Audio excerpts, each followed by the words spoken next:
Oh, welcome to another video. Here we are going to run our vending machine code.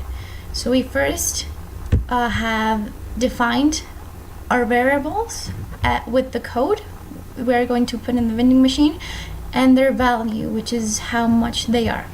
So we're gonna put objects. Would you like a product? Yes, I would like a product. Which product do you want? Well, let's start from the bottom up, shall we? B1. The product is sneakers. Let's say I have 11 pesos and it thanks me for my purchase. I want another product. Yes. A9. The product is water. It's room temperature. Let's say I have a 20 peso bill. It gives me my 9 pesos of change and asks me if I want another product. I do. I want panditas. Let's say I have only 5 pesos. It says you are missing 5 pesos and it gives you back the money you inserted. You want another product? Yes. I want chips full. And let's pretend I can do this and it gives me back the correct amount.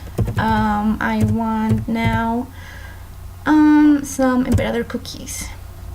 I have again the exact amount of money. For Oreo cookies, I'm doing a feast today. How much? 50 pesos. It gives me 39 pesos back. Yes. Chocorrales. I have 0 pesos. I am missing exactly 11 pesos. Yes, I want another product. Donitas Bimbo. 13 and it gives me back 2 pesos. A7. Mantecadas Bimbo. I want them all. Here. And Chupa Chups. Just one Chupa Chups for 11? Okay, that's not cheap. Yes, I want another purchase.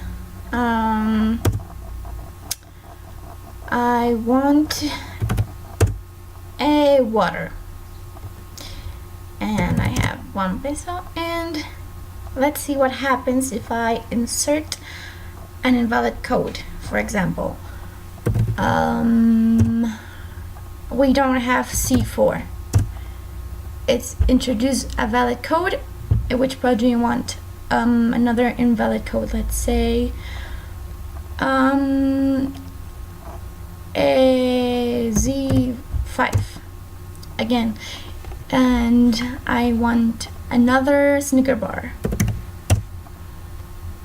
So I insert the money, and no, I don't want another product. And here we are finished.